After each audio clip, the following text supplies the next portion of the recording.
เม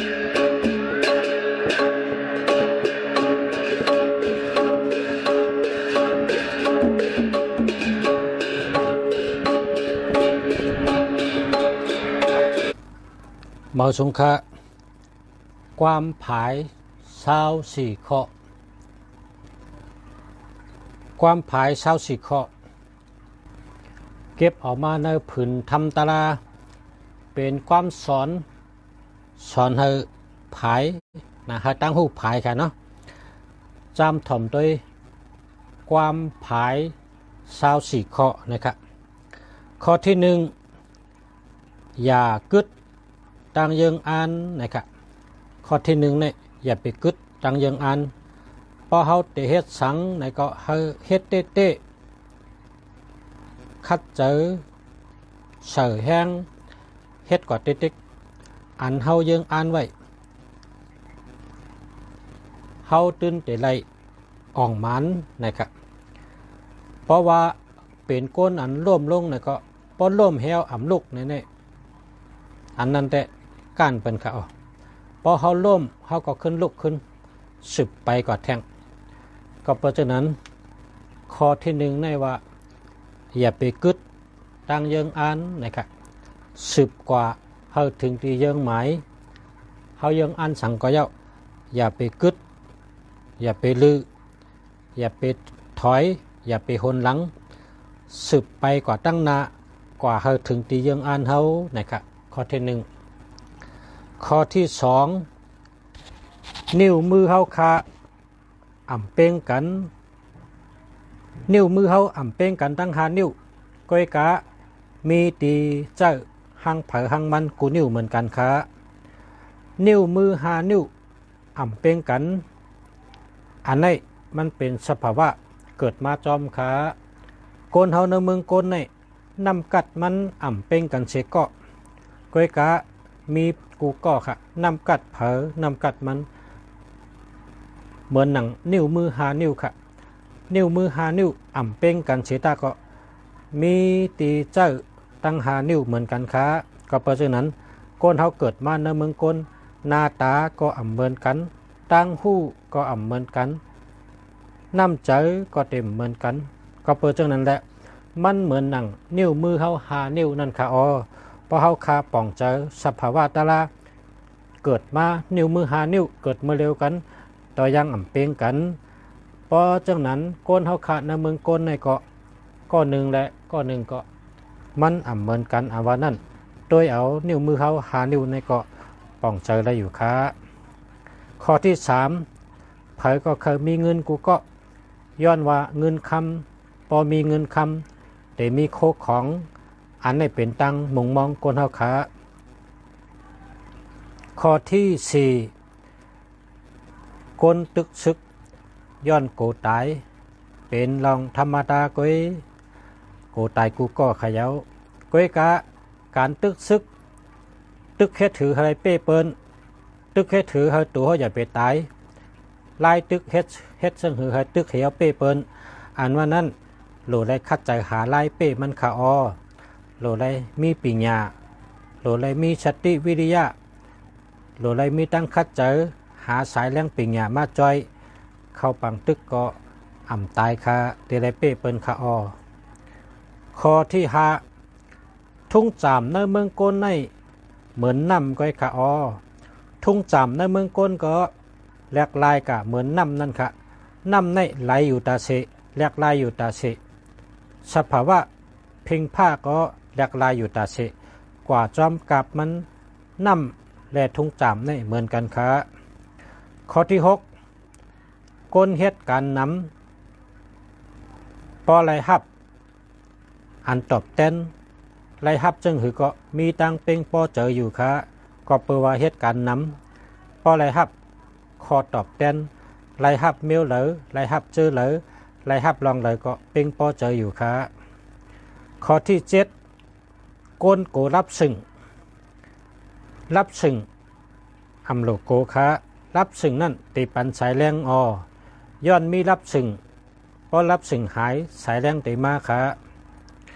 ข้อที่8เตเป้หือเตก้านมันอยู่ที่ ตัวเฮาใจเฮาเตเฮ็ดเอาก้อยเตเป้เปิ้นห้าเตก้านเปิ้นห้ามันอยู่ที่ตั้งคัดใจและตัวเจอเจ้าเก่าเตเฮ็ดเอานั่นก้อยข้อที่เก้าเฮาเฮ็ดสังเฮ็ดเตะเฮ็ดสัง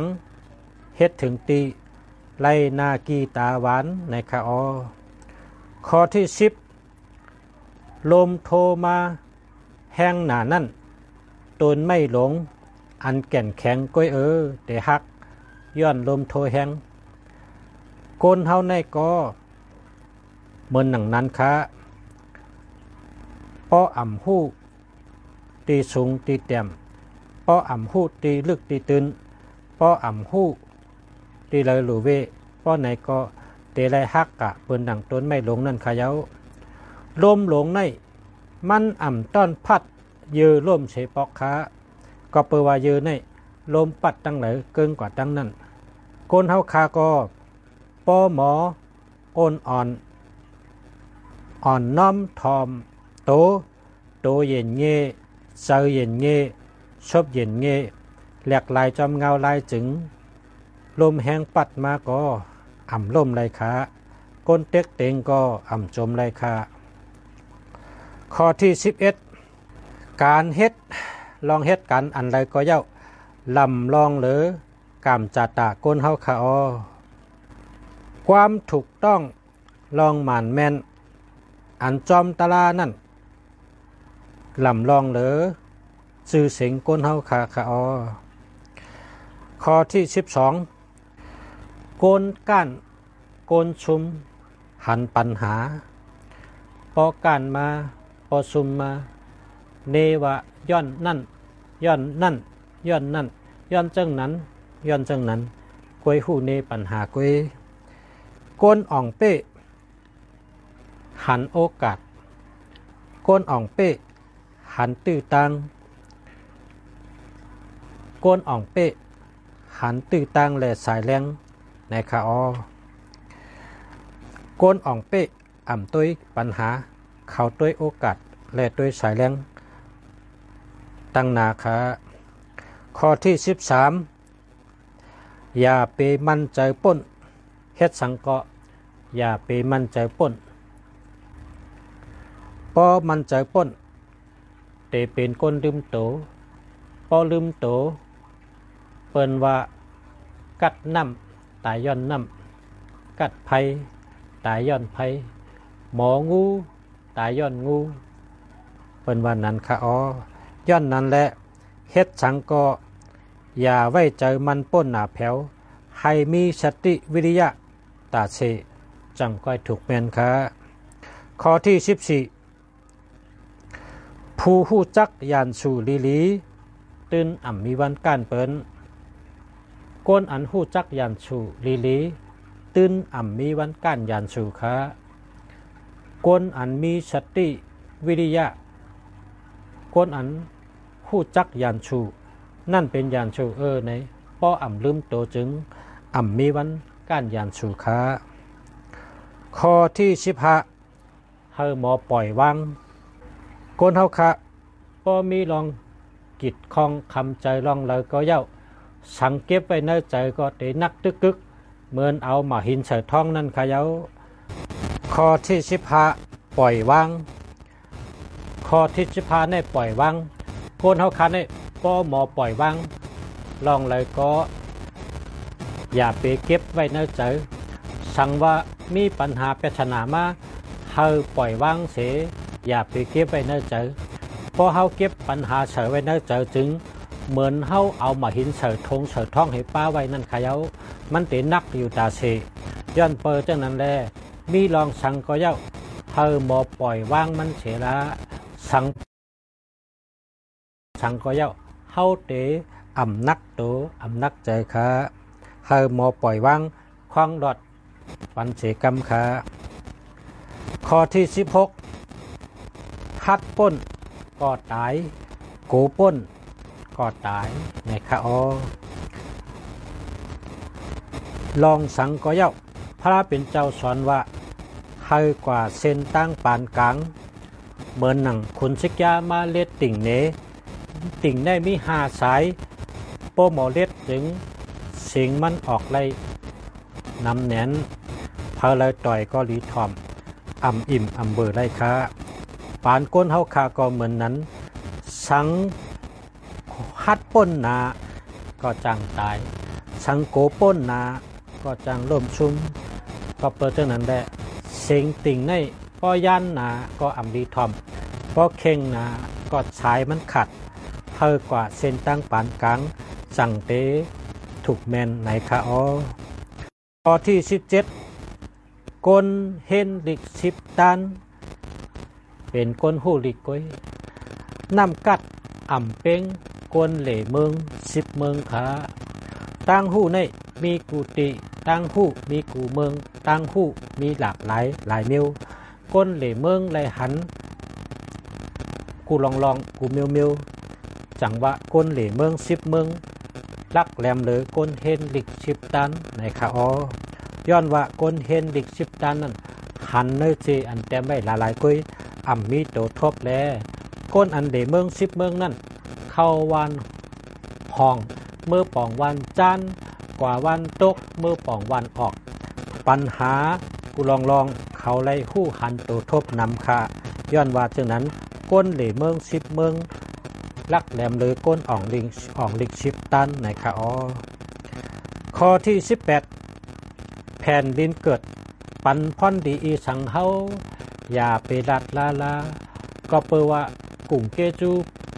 แผ่นดินเกิดนั่นปันเกจูเฮาน้ำเหน่นเย้าขาเฮาคาลูถามตัวเฮาเลยเกิดที่เมืองใต้เฮาช่ำเฮ็ดการพ่อนดีปันเมืองใต้อีสังขาเฮาเกิดเมืองใต้เฮาในเหยื่อเหนือเมืองใต้เฮามาอยู่เศร้ากินทางในเมืองใต้เฮาช่ำเฮ็ดพ่อนดีปันเมืองใต้อีสังเย้าขาหลาเฮาถามตัวเฮาขึ้นคอความคอในเฮาถามกูก็ค่ะเฮาคาอยู่เมืองใต้เฮาคาโลเฮ็ดพ่อนดีปันตาเมืองใต้ขึ้นค่ะแผ่นดินในเมืองใต้ปันเฮาคาเลยอยู่เช่าผูกพักเจอนางเขียวผูกหมากเข้าเตาน้ำไล่กินเด้งนาหอต่อเฮิรนเฮาค่ะไล่เล่งชายใจเฮาค่ะมีเกจูใหญ่ลงค่ะเฮาคาโลถามตัวเฮาว่าเฮาคาเฮ็ดสังปันตาเมืองใต้เลยกัดเย็นข้ามสะตาเมืองใต้ขึ้นใหญ่เหม่อสูงตาเมืองใต้มักมีกัดเย็นตาเมืองใต้คือแรงเปิงเสือเฮาคาเลยเฮ็ดปันพรดีสังคาเฮาถามขึ้นตัวเจ้าเก่าเสกำคากึ่งตันดีเฮ็ดกูก็ค่ะเฮาขึ้นจอยแถมเมืองใต้เฮาเมืองใต้เฮาขึ้นใหญ่เหม่อสูงกัดเย็นเหมือนหนังเมืองไทยขันไวปูนพรมีเหนือกูก็ค่ะเหม่อสูงค่ะข้อที่19ค่ะก้นก็เหลียวโหหายก้นนำหลายเป้เปิ้นพอเฮากว่าก็เหลียวจอมเกเปิ้นจึงโวผัดผุงเป็นเนอก้นผัดเจอเป็นเปิ้นพอเฮาก็เหลียวกว่าจอมเกเปิ้นเตหายหลายสั่งเฮาพร้อมกันจู้กันเฮาเตเป้เปิ้นเป็นจุ้มเป็นสายในค่ะพอเขาเป้เปิ้นเฮามาพร้อมกันค่ะข้อที่20ก้นมองพักกาดเฮ็ดชังอยู่ได้เป็น3 ปีย้อนก้นมีน้ำกัดเฮ็ดพักกาดชมเฮ็ดอิงเม็ดเฮ็ดพักกาดยันเก็บไหล3 ปีว่าเต้พักกาดในอาศักมันยาวค่ะเก็บ7 วัน3 วันก่อนเนาเยาวค่ะเฮ็ดสังได้พักกาดอยู่ได้3 ปีย้อนว่าคนเฮามีน้ำกัดปิ่งหญ้าหาเอาตั้งหู้เฮ็ดเป็นพักกาดชมพักกาดมองอีกเม็ดจะได้แหละพักกาดอยู่ได้3 ปีตึกลีอยู่ค่ะก็เปิดจังนั้นน้ำกัดอยู่ที่คนเฮาสั่งเฮ็ดสังก็เย้าพอเฮาใส่น้ำกัดปิ่งหญ้าเฮ็ดกว่าจึงตื่นหลีกูลองค่ะตื่นจะกูลองค่ะเก็บไว้ไรหึงกูเมียวค่ะข้อที่21อย่าไปนั่งลัดว่าจังเฮ็ดหือ อย่าไปนั่งข้างว่าอ่ำจังเฮ็ดถืออย่าไปอุบว่าอ่ำจังเฮ็ดถือกูลองกูตั้งกูเมียวมีตั้งออกคาออเฮาหาหันตั้งออกจังก้อยเป็นก้นลักแหลมคาเฮาหาตั้งออกเฮาหันจังก้อยเป็นก้นมีน้ำกัดคาอออ่ำจังเฮ็ดฉังอ่ำจังเฮ็ดถืออันว่านั่นอ่ำเจอกามก้นแก่ขามันตื่นจังเฮ็ดกูเมียวมันตื่นจังเฮ็ดกูลองมันมีตั้งออกมันกูเมียวขาปัญหากูเมียวเป็ดชนะกูเมียวมีตั้งเกไขไรอยู่ขาโลหาเฮอหันตั้งออกมันขาอข้อที่22ก้นหนึ่งก็เปิ้นเจ้าเฮ็ดหมอปากลุกในวันเดียวเฮ็ดอ่ำไรขาสั่งว่าเฮาเหงก็มาเฮ็ดหมอปากลุกในเดะวันเดียวก็เย้าขาเอาก็เปิดเท่านั้นเฮาขามาพร้อมกันก้นเหงก็เฮ็ดหมอปากลุกเนี่ยง่ายๆอ่อนเกยขา